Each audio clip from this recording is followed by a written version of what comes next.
Hey y'all, Jamie with Country Diggers. Today we're going to do another installment of Princesses Behaving Badly by Linda Rodriguez McRobbie. Today we'll be talking about Princess Caraboo. Was she really a princess or was she just faking it? Stay tuned. Another good one. Caraboo, aka Mary Baker, the phony princess who hoodwinked England. November 23rd, 1791 to December 24th, 1864. The fictitious Malaysian country of Javus. On the night of April 3rd, 1817, the overseer of the poor in the English village of Almondsbury, a tiny cluster of houses near Bristol, encountered what must have been one of the weirdest things he had seen in his entire provincial life. The local cobbler's wife had come to him with a problem. Apparently, a young female had walked uninvited into her cottage and indicated by lying down on the sofa that it was her wish to sleep under its roof. She could have been just a vagrant, but she didn't speak English or any language they had ever heard. Stygmede, the overseer, and the cobbler's wife thought it best to put the matter before the social betters. So the neighborhood gentry, Samuel Worrell, Esquire, and his American wife, Elizabeth, trekked the mile into town to figure out what the heck was going on. Mystery Woman. What they found was a girl wearing a black gown accessorized with a black and red shawl, loosely and tastefully put on in imitation of the Asian costume. According to a contemporary account, she was petite, standing about 5'2",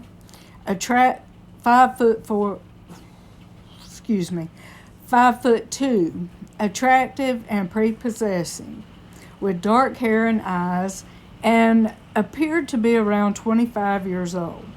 She had little in her possession to offer any clue to her identity, and she communicated largely by making signs. Her behavior was particularly strange when shown into the parlor of the inn. She seemed affected by an engraving of a pineapple on the wall and communicated to her host that it was a fruit of her own country. She prayed before drinking her tea and didn't seem to know what a bed was. The Worrells decided to put her up for the night at the inn, after which she was taken to St. Peter's Hospital for the Poor and Vagrant in Bristol. Local residents, having heard about the strange visitor, brought around other foreigners to try to talk to her, but no one spoke her language, and the woman's spirits seemed to deteriorate. She refused to eat or drink and barely sleep. Mrs. Worrell, moved by pity, rescued the woman and installed her in the family's townhouse. Through a bit of pantomime, Mrs. Worrell managed to learn the unfortunate creature's name, Caraboo. Despite the breakthrough, the Worrells were still no closer to figuring out where Caraboo came from or what had happened to her. Finally, after 2 weeks, a piece of luck arrived. A Portuguese man who just happened to be in the area had been to Malaysia, heard about the lost young woman, and stopped by to meet her. Miraculously, he could understand what she was trying to tell them. Caraboo's story unfolded in one long dramatic narrative, punctuated by wild hand gestures and weeping. Her Chinese father was a man of rank. Her Malaysian mother was murdered by cannibals while walking in the gardens on her island home, Javus, in the East Indies. She was kidnapped by the crew of a horrible pirate captain, Chi Min. Gagged and bound hand and foot, she was dragged aboard their filthy vessel. Her father attempted to swim after it, and Caraboo herself fought like a tiger, killing one of Chi Min's men, injuring another, but all to no avail. After 11 days aboard the pirate ship, she was sold to the captain of a brig making for Europe. Months later, the brig entered Bristol Channel, and she decided to make a swim for it. On dry land, she traded clothes with an Englishwoman and spent the next 6 weeks wandering the countryside before she was taken in by the kindly Worrells. In the 2 months that followed this revelation, Princess Caraboo of Jasvu was treated as a visiting royal, ensconced in the Worrells' comfortable country home near Almondsbury. Her host continued to make every effort to learn more about her, and she obliged, divulging as many details as their limited shared language could allow. She recounted that her mother, before her timely death at the hands and teeth of cannibals, wore a gold chain that extended from her pierced nose to her right temple. Her father had 3 other wives, who was carried on a sedan chair and wore peacock feathers in his hat, and a gold chain signifying his rank. The greeting customs of her land involved prostrating oneself. Her father's servants played a kind of clarinet with a built-in harp. The black cannibals, whom she called boogoos, cut off the arms and heads of white people to roast and eat. Every day, the pretty princess became more theatrical. She carried a bow and arrow strung across her back, which she could fire off with great accuracy while at a full run, and a wooden stick at her right side in an imitation of a sword.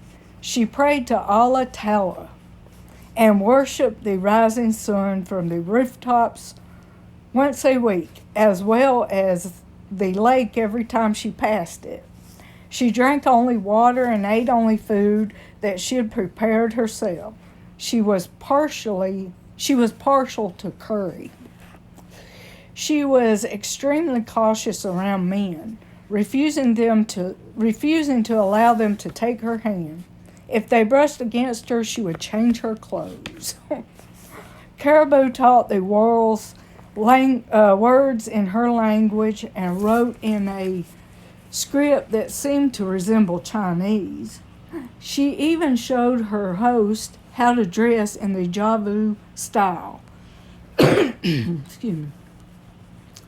A dress with a calf-length skirt belted around the rib cage and long, wide sleeves. She topped it with a turban accessorized with a few peacock feathers stuck in a jaunty angle and a pair of open sandals. And all of it was, of course, a load of crap. She was a liar, pants on fire. Caraboo didn't hail from as far as the East Indies. Javu isn't even a real place. In fact, she was from barely as far away as the next county. It seems that the more her rescuers and their friends tried to uncover her history, the more they helped create it. Thinking she neither spoke nor read English, they showed her books and images of her supposed homeland and talked openly about the exotic Oriental customs they knew. Caraboo used those details to furnish her fiction, and she wasn't picky about which ones. She was equally excited about a Chinese puzzle as she was for an Eskimo soapstone carving. After that initial boost supplied by the Portuguese traveler, whose motivations remain unclear even today, she was off and running. It all must have been fascinating to hear, and she was very good at keeping up the pretense.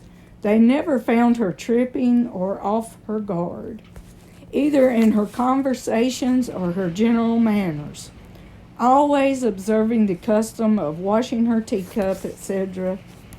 A contemporary account claims even attempts at surprising her into giving herself away didn't work. When two suspicious servants burst into her room shouting fire, the princess just stared at them. But by early June, keeping up appearances was increasingly difficult, especially after her story became known as far away as Scotland. Caraboo fled the whirls and made for nearby Bath, a fashionable spa town. But if she meant to lie low and wait out the sensation her story caused, she failed. When Mrs. Worrell found her runaway charge, she was at the very pinnacle of her glory and ambition, ensconced in a drawing room of some notable personage, surrounded by fashionable visitants, all trying to make her acquaintance. Caraboo managed to convince Mrs. Worrell that she had only run away to try to get back to Jabu. Within days, however, her fiction began to unravel, undone by the public sensation she had caused in Bath. At the same time, her former landlady was telling Mrs. Worrell that the unfortunate princess bore a more than passing resemblance to an earnest, wild, and very English lodger. A young man surfaced who remembered Caraboo and added that when in his company, spirits and water were not quite so repugnant to her taste as they had been. Caraboo was caught. With no alternative, she told Mrs. Worrell the truth, or something like it. Caraboo of Javu was in fact Mary Baker, née Wilcox, of Witheridge, Devonshire, now just Devon. At age 16, Mary was made a servant in a farmer's household, but left when they refused to give her a raise. After bouncing around a series of menial jobs, she found herself destitute and begging door to door. She didn't want to return to her family in Devonshire and the tiny village where she was related to pretty much everyone. Eventually, she made her way to London, where she fell ill and spent months in the hospital before being taken in as a maid by a local family. After a misunderstanding caused her to leave her post, a despondent Mary entered what she thought was a nunnery in Blackfriars. Turned out that Magdalen Hospital was a home for penitent prostitutes, and she was kicked out when it was discovered she hadn't ever been a lady of the night. From there, she tried to get back home to Devonshire. Along the way, she cut her hair short and dressed as a man to find work. She fell in with some highwaymen who hired her as a groom and an apprentice robber. That ruse fell apart after she was unable to fire a pistol, and the brigands forced her to promise on pain of death not to betray them. Mary finally found her way back to her parents, who demanded that she find real work. But she lasted only a few months at everything she tried. She left the tanners because she was made to haul the hides out of the cart. She left her next job because she was forced to venture into a deep snow and nearly died of exposure. She left her post as a cook because the fire did not agree with her. Back in London in 1814, Mary supposedly met and married a Frenchman who left her shortly after she became pregnant. Unable to support a baby, and with no idea if her husband would ever return, she gave up the boy for adoption after his birth in 1816. When she found out the baby had died in an orphanage's care, she left her servant position in London, wandered the countryside, and traveled with gypsies for a time. After leaving the gypsies who had begged her to become a part of their clan, Mary began roaming the countryside, trying to earn money for passage to America. Begging under the guise of a foreigner seemed a fast, easy, and exciting way to do it. That, she said, was about when she made her way to Almondsbury and the kind ministrations of the Worrells. It was as close to the truth as anyone was going to get. Some of her story was corroborated by her father, a perplexed Devonshire cobbler. He was of the opinion that his daughter, though clever, was not in her right mind and hadn't been since she was struck by rheumatic fever at the age of 15. Okay, the why behind the lie. Mary was not a con artist, not exactly. All accounts of her hoax note that she never stole or took anything that didn't belong to her. So why did she do it? Initially, at least, her reason may have been to stay out of prison. English law at the time dealt harshly with beggars and vagrants. If she was discovered to be just a broke English girl rather than a friendless foreign princess, she could have spent more than a year in jail. Well, ain't that true now, too? If you're a poor American, you don't get nothing. You don't get anything. If you're a foreigner, you get everything. But anyway, contemporary investigators had other theories. One craniologist, a person who examines the shape of the skull for clues about a person's character, declared her cold, noting that she possessed boundless ambition. Surprisingly, he found that she had a little secretiveness, but exceptional wariness and vanity, indicating to him that her object in this little game was I. It is I, who can noselead you and make fools of you all. Investigations into her character conducted by the indeflatable John Matthews Gutch of a local Bristol newspaper reveal a woman who had an incredible imagination and loved attention. Gulch found that everyone who knew Mary remembered her as an eccentric or a teller of tall tales, which never did harm to anybody, but seemed to arise from the love of telling something extraordinary.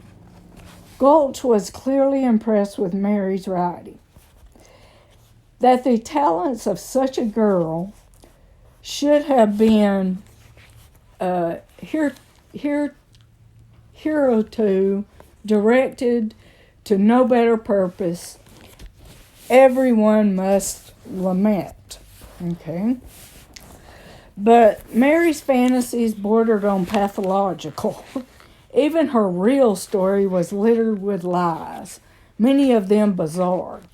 Unlike the stories she told Mrs. Worrell, she was clearly aware of the nature of Magdalen Hospital, the home for former prostitutes. She had told the admitting officials she had been led to a destitute life by a gentleman who seduced her, and rather than be kicked out, she had left of her own accord. She hadn't been prostituting herself, so why she went to Magdalen Hospital is unclear. Whether she was ever married is another instance where her narrative detours from from provable truth, though contemporary sources all agree that she did have a child and that the boy died around 4 months old. If anything, her stories and lies became more fanciful than her child's death. Such behavior is consistent with the idea that stress can bring on a mental breakdown, especially if a person was predisposed to a manic state, which Mary may have been. People who survive rheumatic fever also suffer a high incidence of neuropsychiatric disorders, including manic depression. So her father's claims that she had been a bit strange since suffering a fever wasn't too far off the mark. As to why people believed her, that's clear.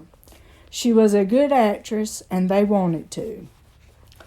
The romantic idea of the Orient was incredibly fashionable at the time, permitting popular culture through art, poetry, picture books, even interior design. Having a Javus princess pitch up in one's quiet village must have seemed incredibly exotic. Who wouldn't have wanted to believe she was the real deal? After Mary's deception was uncovered and published in local newspapers, interest in the Ernest Wild Princess of Javoo only increased. Curiosity seekers from all walks of life, earls, doctors, and unceasing parade of Christian ministers hoping to save her soul, came to town to meet her.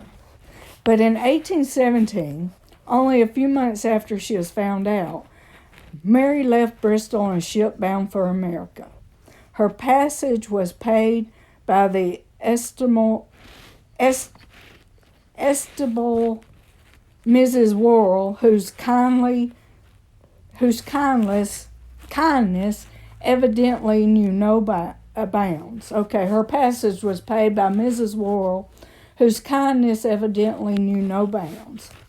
Tales of Mary's hopes preceded her arrival in Philadelphia.